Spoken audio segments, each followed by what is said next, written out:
Firefighters in Los Angeles battling new flare-ups from the Pacific Palisades fire overnight. The toll from these fires growing. At least 11 lives lost, more than 12,000 structures, homes, and businesses damaged or destroyed, more than 55 square miles burned, and more than 150,000 people under evacuation orders. And the numbers are staggering. In this home security camera capturing the frightening moments flames close in on a home in Altadena that had been evacuated. Embers flying and taking hold, burning the home to the ground. Just unbelievable devastation there. Here is a look at where the fires are right now. The biggest fires right now are barely contained. We have team coverage, of course. In a moment here, we're going to join residents as they return to their homes now in ruins, figuring out what happens next. Well, we begin here with the latest on that new flare. Matt Rivers is there. Good morning, Matt.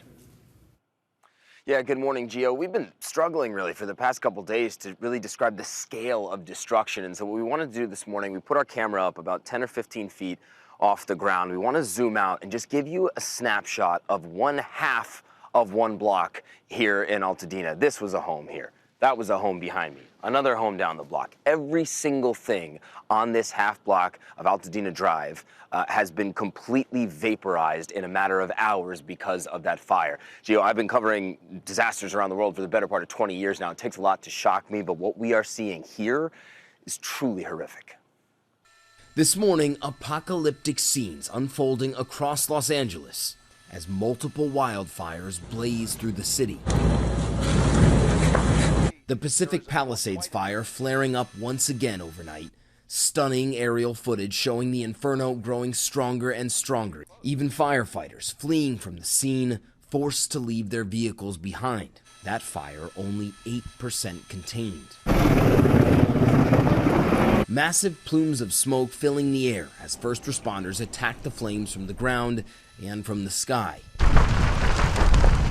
It's just one of many wildfires scorching through California. At least 11 people dead, including, according to the New York Times, 82-year-old Rodney Nickerson, retired pharmacy technician Erliane Kelly, and 66-year-old Victor Shaw, who stayed to fight the fire. And I opened the front door and I just yelled in, "Victor, we gotta get out. This is it. We have to get out. The fire's here." And I didn't hear him say anything. I heard him say nothing. Authorities warning they won't know the true toll until they can safely enter those ravaged neighborhoods. In Altadena and Pasadena, the Eaton fire blazing on. The Hearst fire, the Lydia fire, the Kenneth fire, and the newest fire to break out, the Archer fire, also all still burning. In total, so far across Los Angeles, more than 150,000 people under evacuation orders, and more than 12,000 structures, homes and businesses damaged or destroyed. This is just a devastating view as we fly over Pacific Palisades. You can see down below just how quickly these fires spread. Satellite imagery showing the extent of the destruction, entire city blocks erased from the landscape.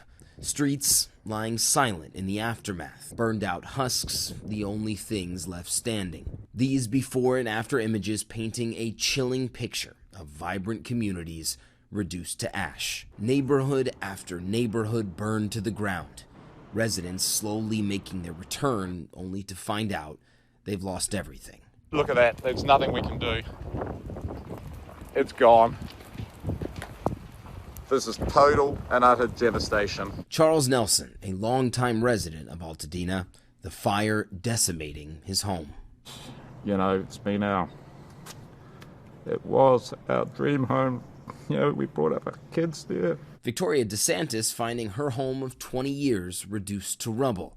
But in that debris, a miracle. Her engagement ring, found by a firefighter. This is like apocalyptic. Micah Kelly builds homes with fires in mind, including this one of the only houses left standing in a neighborhood that buckled under the flames. Even he was surprised. For this even to withstand what happened here, if you looked at the devastation around here, is incredible. Like, I could take a blowtorch directly to the center of this, and this would not light on fire. It would just smoke. He tells me he believes local authorities should have been more prepared for something like this. This is a wake-up call for the city. It's only getting worse. He's one of many residents voicing frustration with city officials, as questions swirl over whether the city failed to supply enough water and deploy enough firefighters. And this morning, the long and painful journey to rebuild for so many Angelenos begins. The Community United Church was one of the many casualties of the Pacific Palisades fire. Built in 1929, the blaze burning it to the ground. Now, nearly a century later, its members promising this is not the end. The church is not a building. The church is not a steeple, obviously. The church is not a resting place. The church is the people. So it's only the people that are the church. That's all that matters. And so we can tell you right now, not very windy, at least in this part of Los Angeles, and that's a good thing. But we know that over the coming days, we are expecting winds to come back, and we know how quickly one ember can spread, multiple embers can spread, leading to the kind of destruction that we saw here. Nothing to worry about right in this moment here, but certainly people across this area very much on edge after seeing all this. Yeah, bracing for what's to come. Matt Rivers for us. Thank you so much.